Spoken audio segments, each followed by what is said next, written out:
Hello students, I am Dr. Mahima Gupta from SD Government College Beawar.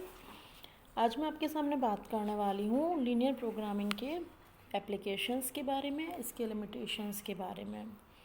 Linear programming जो है वो हमने देखा कि OOR की ऑपरेशंस रिसर्च की बहुत ही महत्वपूर्ण टेक्निक है, जिसका उपयोग हम कई उद्योग के विभिन्न क्षेत्रों में करते हैं।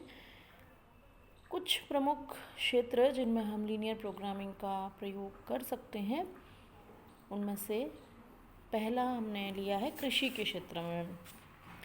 कृषि के क्षेत्र में हम देखते हैं कि हमारे पास जो कृषि भूमि है, सिंचाई की सुविधा है, धन है, श्रम है, इनका किस प्रकार से विभिन्न प्रकार की फसलों में आवंटन किया जाए जिससे हमें कृषि से प्राप्त आय अधिकतम हो सके। यानी हमें क्या करना है, विभिन्न प्रकार की हमारे पास जो भूमि उपलब्ध है, सिंचाई की सुविधा उपलब्ध है, उन सभी प्रकार के साधनों का हमें इस प्रकार से एलोकेशन करना है कि हमें कृषि से आय जो है वो अधिकतम प्राप्त हो सके। इसके लिए हमें कौन सा मेथड यूज़ करना पड़ता है? Linear programming. लीनियर प्रोग्रामिंग की टेक्निक के द्वारा हम ये ज्ञात कर सकते हैं कि हमें किस प्रकार से किन किन फसलों पर हमें इनका यूज़ करना चाहिए। इन भारत में मेनली कृषि विश्वविद्यालय हैं, पंतनगर, लुधियाना, इनमें काफ़ी परीक्षण किए गए हैं लीनियर प्रोग्रामिंग के द्वारा, जिससे उन्हें कृषि कार्य में बहुत अधिक सफलता प्राप्त हुई है।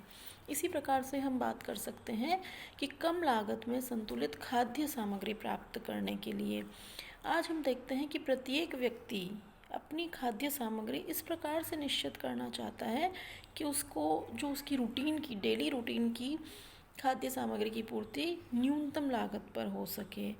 ठीक है।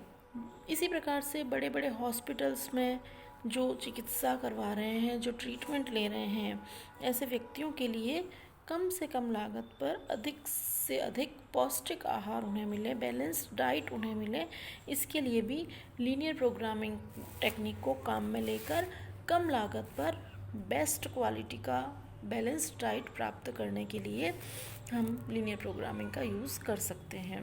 इसी प्रकार से उत्पाद मिश्रण ज्ञात करने के लिए हम क्या कर सकते हैं? उत्पाद मिश्रण के लिए जो हमारा ये थर्ड पॉइंट है, देखिए आप, है ना, उत्पाद मिश्रण ज्ञात करने के लिए कि हम देखते हैं कि विभिन्न कारखानों में बहुत से उत्पाद बनाए जाते हैं। ये ज़रूरी नहीं है कि कोई उद्योग केवल एक ही तरीके का उत्पाद बनाए। तो जब अलग अलग तरह के उत्पाद बनाए जाते हैं तो कौन से उत्पाद का कितना निर्माण किया जाए, कितना उत्पादन किया जाए, इसके लिए हमें क्या ध्यान में रखना होता है? हमारे की फैक्टर्स, जैसे मशीन की कैपेसिटी है, लेबर है, मटेरियल है। तो की फैक्टर्स को ध्यान में रखते हुए हमारी लागतों को कम करने के लिए, हमारे प्रॉफिट्स को मैक्सिमाइज़ करने के लिए हम लीनियर प्रोग्रामिंग का यूज़ कर सकते हैं। इसी प्रकार से वितरण एवं अधिन्यास संबंधी, असाइनमेंट और ट्रांसपोर्टेशन से संबंधित समस्याओं का हल करने के लिए देखिए हमारा फोर्थ पॉइंट है कि लीनियर प्रोग्रामिंग विधि का उपयोग हम कोई भी कार्य, अनेक हमारे पास विकल्प उपलब्ध हों तो उनमें से किसको कौन सा कार्य आवंटित किया जाए, इसके लिए। इसी प्रकार से ट्रांसपोर्टेशन के लिए कि हम कौन से डेस्टिनेशन से कौन से डेस्टिनेशन को भेजना चाहते हैं, इस संबंध में भी हम क्या कर सकते हैं? विभिन्न अलग अलग स्रोत से अलग अलग पूर्ति के स्थान को माल हमें भेजना है, उसकी क्या कॉस्ट आती है, उसके अकॉर्डिंग हम कौन से स्थान से किस स्थान को माल भेजा जाए, इसके लिए, और कौन से व्यक्ति को कौन सा कार्य दिया जाए, इसके लिए भी हम लीनियर प्रोग्रामिंग का यूज़ कर सकते हैं। इसी प्रकार से हमारा फिफ्थ पॉइंट है पेट्रोलियम उद्योग में। पेट्रोलियम उद्योग में भी हमारे पास हमें क्या करना होता है? कच्चा तेल खरीदना पड़ता है। कच्चे तेल की कीमत जो है वह अलग अलग स्थानों पर अलग अलग होती है। तो ऐसा कच्चा तेल कहाँ से किस मात्रा में ख़रीदा जाए, इसका हल भी हमें लीनियर प्रोग्रामिंग के द्वारा मिल सकता है। तो लीनियर प्रोग्रामिंग मॉड्यूल के द्वारा, लीनियर प्रोग्रामिंग टेक्निक के द्वारा हम इन सभी कार्यों को अच्छी तरह से कर सकते हैं। इन सभी के डिसीज़न लेने में हमें मदद मिल सकती है। इसी तरीके से सुरक्षा के क्षेत्र में सुरक्षा व्यवस्था करने के लिए हमें सबसे पहले देखना है कि कौन से मोर्चे पर किस व्यक्ति को लगाया जाए। हमारे पास जो सीमित संसाधन हैं, क्योंकि वहाँ पर ह्यूमन रिसोर्सेज प्लस जो हमारे को बॉम्ब्स है, बारूद है, ये सभी जो साधन होते हैं हमारे पास सीमित होते हैं। एटॉमिक पावर है, ये सभी सीमित संसाधनों का यूज़ करते हुए हमें सैन्य गतिविधियों जो होती है हमारी है ना, उसमें हमें मैक्सिमम हमारे रिसोर्सेज का यूज़ करना है। और सुरक्षा की दृष्टि हमारे लिए सुरक्षा बहुत ही अच्छे से व्यवस्था हो सके, इसके लिए हमें कार्य करना है। तो वहाँ पर भी लीनियर प्रोग्रामिंग के द्वारा रूपरेखा बनाई जा सकती है। इसके अलावा भी हम कई क्षेत्रों में लीनियर प्रोग्रामिंग का यूज़ कर सकते हैं, लेकिन ये ज़रूरी नहीं है। हमने अभी देखा कि लीनियर प्रोग्रामिंग जो है वो बहुत से क्षेत्रों में बहुत अधिक काम में ली जा सकती है, लेकिन इसको यूज़ करने के लिए, इसका अप्लाई करने के लिए हमारे पास इसकी कुछ लिमिटेशंस भी हैं। तो वो लिमिटेशंस ऐसी हैं कि लीनियर प्रोग्रामिंग का यूज़ हम तभी कर सकते हैं जब हम किसी भी समस्या को गणितीय रूप में प्रकट कर सकें।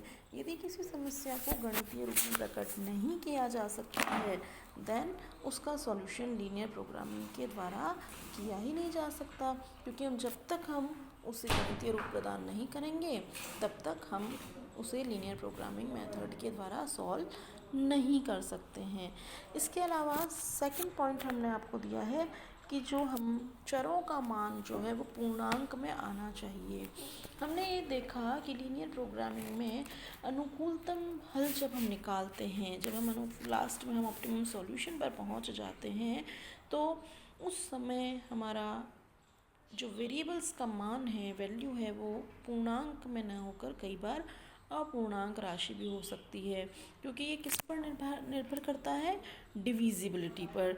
अगर हम डिवाइड करते हैं उस समय हमारा पूर्णांक में राशि भी आ सकती है और अपूर्णांक में भी आ सकती है। तो अपूर्णांक में आने की स्थिति में, जैसे हम कोई उत्पादन कर रहे हैं, मान लो ट्रक का उत्पादन कर रहे हैं, तो वो ट्रक अपूर्णांक की स्थिति में नहीं हो सकता है, तो उसे हमें राउंड ऑफ करना पड़ता है। और राउंड ऑफ करने पर हमें वो परिणाम प्राप्त नहीं होते हैं जो हमें एक्चुअल में लीनियर प्रोग्रामिंग ने शो किए हैं।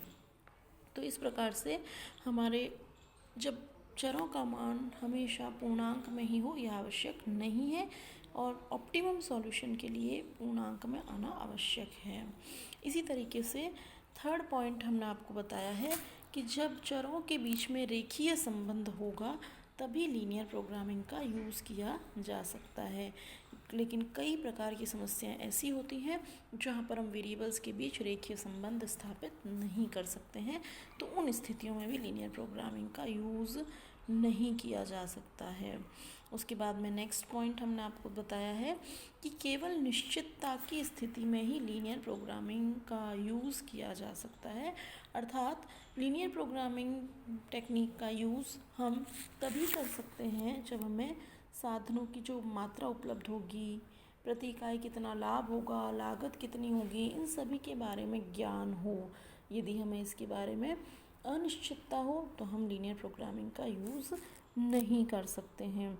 इसके अलावा लीनियर प्रोग्रामिंग मेथड जो है वो यथास्थिति को स्वीकार करता है, यानी केवल तभी काम करता है जब प्रेजेंट में जो स्थिति है जो हमने मान ली है, जैसे लाभ कितना हो रहा है प्रति इकाई, लागत कितनी है, साधन कितने उपलब्ध हैं, ये जो हम एज्यूम करके चल रहे हैं वह यथास्थिति रहे। जबकि वास्तव में क्या होता है, हर पल स्थितियाँ बदलती रहती है।